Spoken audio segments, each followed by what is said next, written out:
Hey guys, Brandon's back, and today I'm going to talk to you a little bit more about what we've been talking about in the last couple segments, which has been about some of like our incarnation path and sequence, and like my path and why I'm here as well, and help shed some light on like inspiration onto maybe like why you're here as well. Maybe help awaken some of like our foggy past and history that we don't remember. We were pretty much caught up in like being like human vessels and going through the human experience, and we're just kind of like trying to like stumble through and find our way. So hopefully this will help jog some memories and like inspire some. um so like if you guys like remember, we all incarnate into like karmic family paths. um and like with my family, there was like 11 brothers and sisters who all came together um to disperse like that family tree. And we had one who didn't um, like choose to come, because you always get the choice of coming. And so like you go through your whole planning process, then you go into like, in my perception, like what's called the incarnation room, and like there's like chambers with pods that you like sit in, and then like it's your machine, it has all of your information, it like reads you in your life path and like whatever, and you like start up this machine, and then it's like the whole thing becomes like simulated. Like all of a sudden you're no longer in this machine. Like now you're just inside like a blue sphere, like field, kind of like a sky with like clouds or something. And then like the machine aligns a sequence with your birthing activation number. And so as we move through like real time, the sequence like reads your chart and says, okay, on your birthday, September like 1st, 1962, like the first waves are coming in, and then like they it like lines up all of the sequences. And so because time and space doesn't actually exist, it's just the now, the moment, the present. No matter what present you're actually in, that's all that's important. Or and so as all of our pods like link up, we get ours does too, like we're in there and it's like activation sequence like initiated. And then like does its little thing, like harmonizes it, and then it's like incarnating in 3 2, there's like a little countdown. And then like through that, like there's like an emergency stop button that you can like press, and then like all the way like until like, because it like starts to like fade into like white as you like get into the body, and like it's like your consciousness getting sucked through. You can like hit the emergency stop button, and the emergency stop button is just like shuts everything down. This like pulls your consciousness back. There's like a deprogramming thing that happens. It's like powering down, which like unwinds everything, shuts it all down, and then like your consciousness doesn't come into the vessel, and then your like baby form dies. And so I had a parent, or my mom is my parent, her sister chose not to come in for whatever reasons. Her choices were hers, and that like puts a different level of strain on the rest of them, because 11 souls were coming in order to disseminate karma through like 11 beings. But since there was only 10, they all had to carry all of this weight against themselves as well.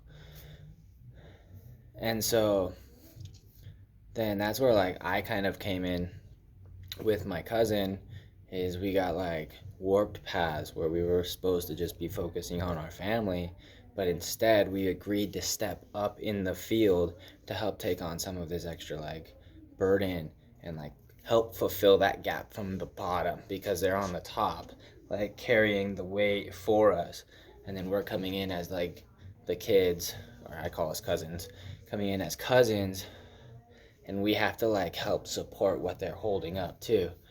And so like out of like all of that, dissemination happened. They all like separated, they all like broke up, they all stopped being friends and family and relatives, and they would like come around like at traditional times and keep it very like traditional. Like I'm kind of expected to show up on holidays, so like here I am.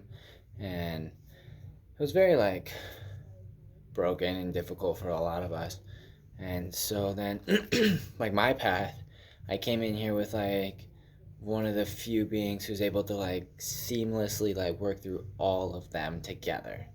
And so me and my cousin like both came up together in the same household under like my grandma and grandfather's like leadership.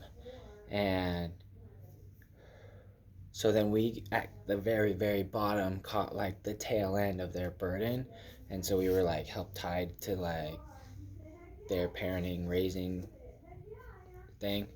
um, and then as we grow up, we were like our paths started to like intertwine to the point where like I lived with my grandmother um, for like half of my younger years. And through that whole time, everybody came home to see mom at different intervals. And being a Cancer, like I love family dynamic. I love family dynamic. And so then like they're always like coming and going, and I'm seeing like all my different family members and relatives, and like getting to see like experience all of that all the way. Where if you just go to mom's house, you're like you might not be the first one there, so you miss out on all the stuff Charles who came first. And then if you like leave before others, you miss out on whatever experiences were left behind. And like so like being there, living in that space, I got to soak up all of it. um, and also build relationships with every one of them, as like with Brandon and you as an independent, and then let them get an opportunity to like see me without my tie to my parent, because like that's typically how it worked, is like this is your parent, and then that's where my issue is. And so I have to like separate that together, and we it was kind of unfair, but like that's how it goes. And so like we all just do the best we can to keep loving. And the cousins, we all got along really well, like all the way well. Like everybody just gets along just fine, no issues at all. And that allows us to like hold hands and like help like maintain the space while we work with our parents to help them heal independently. It's our job to heal our parent independently. So then as I like grow, I still have positive relations with my family, but like I'm really, really like attached to like the separation. Like I want the family unity, like togetherness, the whole dynamic where everybody comes together willingly, wantingly. Like there's no issues, there's no like tension in the air. Everybody's like happy and they want to like heal and like move forward and like have that. And I have like a huge family, like with 11, like 10 beings. All of them had 2 kids, and like I have 2 kids. My sister has 4 kids, 4 kids. Like it grows like really fast. We have like a big family. And so I've been like pushing myself in my path to start to stand up to my resources more, my family members, and say, hey, like this is what I want from my family, and this is how I want to like make it happen. Like, what are your opinions? What are your reservations? Is there any issues that you see or foresee? And like working with them to create a stronger, like better family, so we can have like traditional family reunions where everybody comes together, everybody's excited to see each other. Hey, how you been? Haven't seen you all year. What's going on, dude? Like, and then all of the kids, we all get to play together. I say we because I'm a kid, but then all of the children and then everybody gets to play together. There's the games, there's the whole dynamic, and then like the family ties that are like a lot stronger. And so at the very beginning, where we had so much separation that we wouldn't even talk to each other, to the point now where we're all gathering in groups and like being happy and joyous and like moving forward from the past, we're like destroying all of that karma that we carried in our younger childhood and like earlier years when we were like the most open and sensitive to this realm's torments. And by doing that, we destroy the family karma. Us as children and my kids no longer have to carry like the physical abuse. I might just have vocal abuse and just yell at him because I'm frustrated and I have no patience. And then like he's gonna see that, oh, I don't like being yelled at. I'm gonna be more patient with my kid and more understanding and more opening with him, and then not like raise my voice or whatever, so that way he can have like a more understanding experience and not have a more like yelled at experience. And however he decides to like improve on his parenting based off of what I gave him, and then I just pull the reins back on like the violence and the abuse, so he doesn't have to go through that and experience with that type of like energy in his realm. And then together we learn to like love and heal, and I stop my own actions because I can't just like be grumpy at everybody and expect it to be okay. I gotta stop and rein that energy in myself and like harmonize all of that within, so that I no longer have that animosity or that grumpy energy that's like spewing out when like my cup gets too full and I don't know how to like take self time or whatever. And so as I continue to grow in my path, I'm like continuing to push myself internally to see where are my like holdbacks, my reservations, my weak points. Push for that to grow. Like with my path, what I see is a family path. We all came down here to eliminate the karma from within, not without. It's not about going out in the world and like changing everybody's mind and making all of you guys believe or like see or whatever. It's literally about like, this is what I came here with, and I have to do it on the inside. And it's like with my family, it's us together.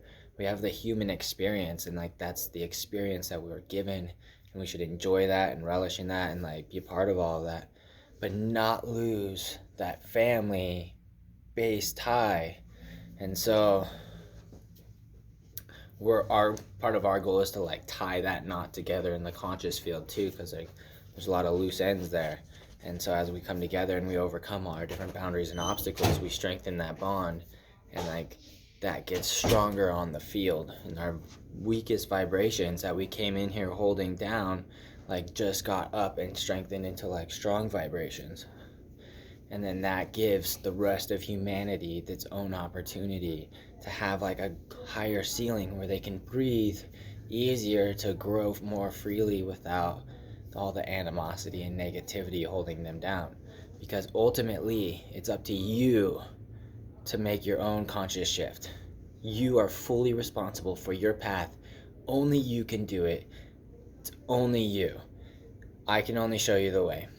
And so I hope you guys enjoyed what I said. I'm going to close now.